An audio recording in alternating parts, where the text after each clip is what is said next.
वेड भाग 7. आ मम्मी. साई पोट धरतच उभं राहिला खरं, पण दुसरा क्षणी पोट धरत तो जमिनीवर झोपून लोळू लागला. साई. श्री घाबरतच त्याला काय झालं म्हणून बघू लागले. सर सुद्धा त्याच्या जवळ आले. साईराज, काय झालंय? पोट धरून जमिनीवर लोळणाऱ्या साईराजला बघून सर सुद्धा घाबरले. आता पुढे. सर जसे जवळ आले तसं तो स्वतःचं पोट धरून उभा राहिला. बेंचवर ठेवलेली वही उचलून त्याने सरांच्या हातात सोपवली. माझा अभ्यास सर. एवढं बोलून तो पुन्हा पोट धरून खाली कोसळला. सरांनी एक नजर त्याच्या वहीत टाकली. ह्याने अभ्यास केलाय म्हणजे हा पोट दुखण्याचे नाटक नक्कीच करत नाहीये याची खात्री सरांना झाली. साईची अचानक बिघडलेली तब्येत बघून श्रीच्या काळजाचं पाणी पाणी होऊ लागलं. साई, काय होतंय तुला? श्रीने रडतच त्याला विचारलं. मी पोट धरलंय म्हणजे पोटच दुखत असणार ना माझं. तुला घरून निघतानाच बोलत होतो, मला बरं नाही वाटत आहे आज, पण तू आहेस की ऐकतच नव्हतास. जबरदस्ती शाळेत घेऊन आलास. साईराज श्रीला म्हणाला. श्री गंभीर झाला. ह्याने आपल्याला असं कधी सांगितलेलं? श्री स्वतःच्या मेंदूवर जोर देत आठवू लागला. सर, माझं पोट. साईराज कळवळत मोठ्याने ओरडला. श्री, याला घेऊन स्टाफ रूम मध्ये बस, मी याच्या घरी फोन करून कळवतो. सर म्हणाले. माझे आई पप्पा दोघेही कामावर गेलेत सर. आम्ही दोघेही पाळणाघरात असतो. तुम्ही मावशीला फोन करून बोलवून घ्या. साईराज रडतच सरांना म्हणाला. साई, आपण डॉक्टरकडे जाऊयात, थोडं सहन कर. सर, डॉक्टरांना बोलवा ना. साईराजला होणारा त्रास बघून श्री सरांना म्हणाले. मी साईराजच्या पेरेंट्स सोबत बोलून घेतो, तुम्ही दोघं स्टाफ रूम मध्ये बस. सर म्हणाले. श्री साईराजला पकडतच स्टाफ रूमच्या दिशेने जाऊ लागले. तू तुझं पोट दुखतोय म्हणून कधी बोललास मला? श्रेयने विचारले. ते दुखत असतं तर बोललो असतो ना तुला. साईराज कोड्यातच म्हणाले. साईला नक्की काय बोलायचंय हे श्रीला कळलंच नाही. म्हणजे? चेहरा गंभीर करतच श्रीने त्याला प्रश्न केला. म्हणजे हे बघ, असं म्हणत साईराज श्रीचा आधार न घेता उभं राहिला. स्टाफ रूम मध्ये एकही शिक्षक नाही हे बघून त्यांनी श्रीला एका बाकड्यावरून दुसऱ्या बाकड्यावर उड्या मारून सुद्धा दाखवल्या. साई, पोट दुखेल रे परत, अशा उड्या नको मारोस. श्री त्याची काळजी करून बोलू लागला. श्रीचं बोलणं ऐकून साई एका बाकड्यावर ऐटीतच बसला. अरे लेका, माझं पोट दुखतच नव्हतं. आता ऍक्टिंग मध्ये तू एकदम माठ, त्यात एकदम साधा आणि सोबत थोडा भोळा पण. त्यात मी माझी वही तुला देऊन तुझ्यावरचा मार खाल्ला असता, आणि सर मला मारतायत हे बघून. सर, साईने होमवर्क केलाय सर, प्लीज त्याला मारू नका, असं बोलून तू रडायला चालू केलं असतंस. मग काय, तुझ्यासोबत मला पण सरांनी धुतलं असतं. त्यापेक्षा मी ही टेक्निक यूज केली. वाचवलं की नाही तुला सरांपासून. माझ्यावर विश्वास ठेवूच शकतोस रे लेका तू. श्रीच्या गळ्यात हात टाकत साईचं बढाया मारणं सुरू होत. श्रीने स्वतःचे डोळे पुसले आणि साईला घट्ट मिठी मारली. साई ठीकठाक आहे म्हणून वेगळा सुकून त्याला मिळाला होता. पोटात दुखतंय. साईराज पोट धरून रडव्या सुरातच म्हणाला. तसं श्रीने त्याला मारलेली मिठी सोडली आणि घाबरत त्याला पाहू लागला. श्रीचा गंभीर चेहरा बघून तो आता पुन्हा रडेल एवढं माहिती होतं. हा, घाबरट. साईराज श्रीला हसू लागला. साई, तू पण ना खूप घाबरवतोस यार मला.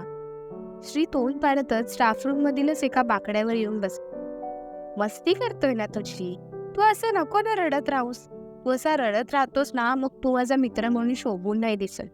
सारखा रडत बसलास ना, मग मला नवीन मित्र शोधायला लागेल ना. साईराजने गोड धमकी त्याला दिली. आता कुठे रडलो मी? आजचा अभ्यास बुडणार म्हणून टेन्शन येतंय. असं बोलताना श्रीच्या चेहऱ्यावर गंभीर भाव होत. काय नाही का छोट्या छोट्या गोष्टीचं टेन्शन घेतोस? ही बघ माझ्याकडे काय आहे.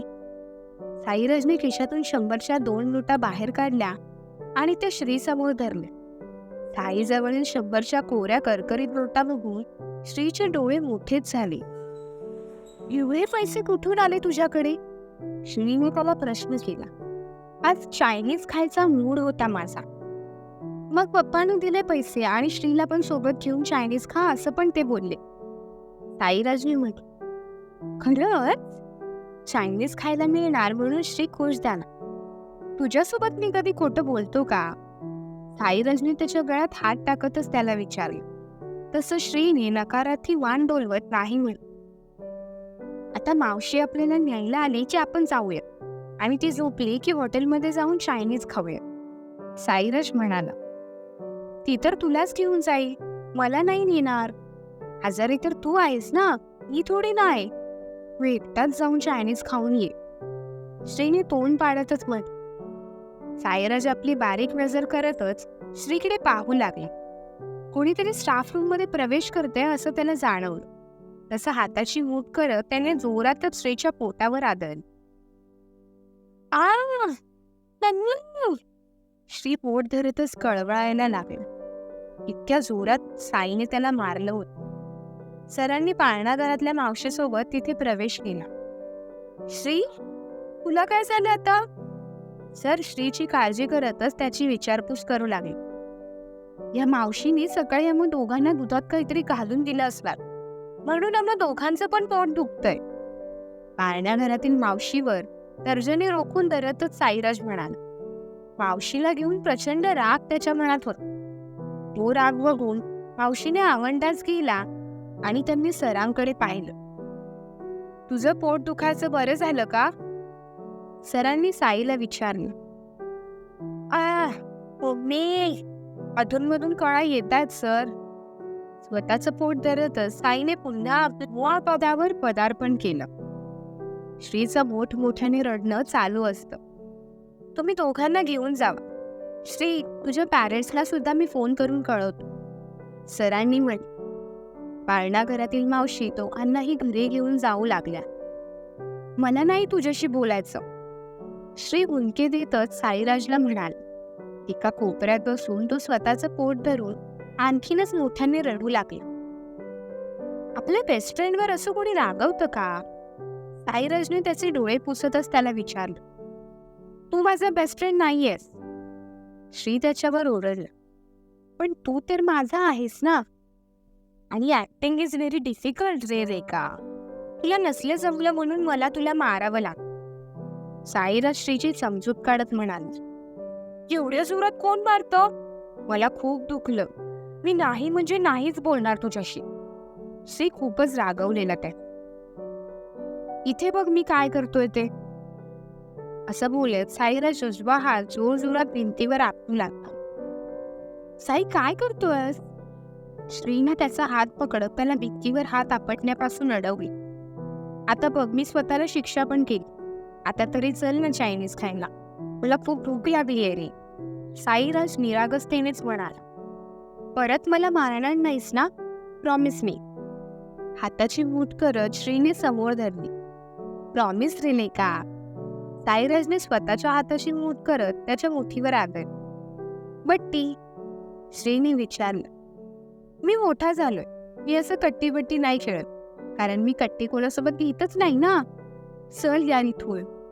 श्रीच्या हाताला पकडत त्याला ओढतच तो आपल्यासोबत हॉटेलमध्ये घेऊन आला. हॉटेलमध्ये ऑर्डर केलेल्या चायनीजचा दोघंही आस्वाद घेत असतात. हात जोरातच भिंतीवर आदळल्याने साईचा हात दुखत होता. श्री स्वतःच्या हाताने त्याला भरवतो आणि स्वतः सुद्धा खात असतो. साईराज सोबत राहून श्री सुद्धा भरपूर बदलत चालला होता. मेंगळट आणि भित्रा श्री साईच्या संगतीत राहून धीट होत गेला. शाळेचा प्रवास तर दोघांचाही एकत्रच पार पडला. कॉलेजमधील पुढील प्रवास सुद्धा एकत्रच करायचं असं दोघांचंही ठरलेलं आणि तसंच झालं. साईराजच्या बाईकवरून दोघांनीही कॉलेजमध्ये प्रवेश केला. श्री बाईकवरून उतरला.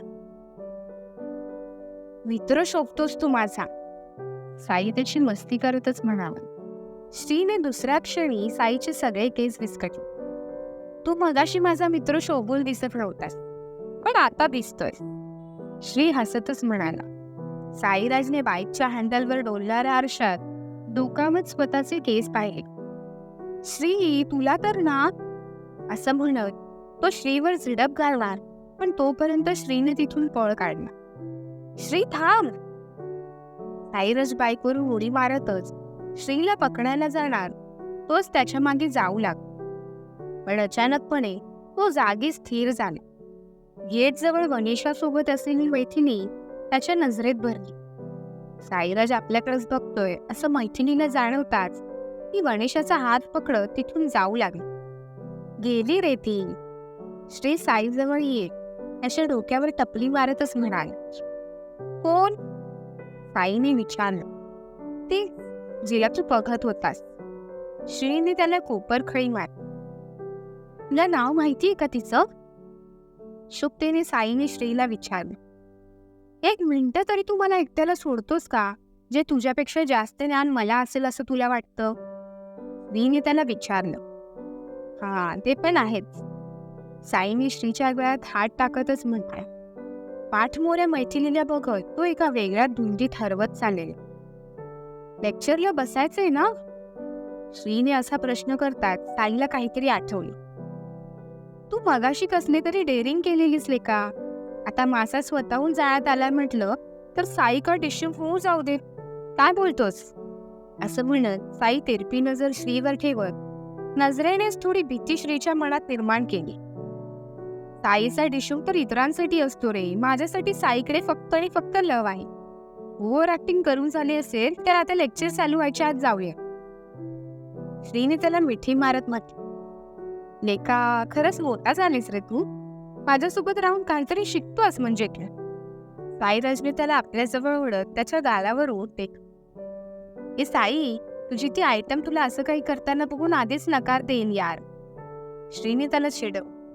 देऊ दे, तो सोबत असताना या साईला काहीच फरक पडत नाही रे लेका. बिकॉज आय लव्ह यू यार. साईराज श्रीला त्रास देतच म्हणत. Smile please. एक जण दोघांवर स्वतःचा मोबाईल रोखून धरतच म्हणाल. श्री आणि साईने एकमेकांकडे बघत त्यांच्यावर मोबाईल रोखून धरून असणाऱ्याकडे पाहिलं. कोण असेल जे दोघांचा फोटो काढतोय? कळेलच पुढील भागात. हा भाग कसा वाटला हे कमेंट सेक्शन मध्ये नक्की कळवा. धन्यवाद. भेटूया पुढील भागात.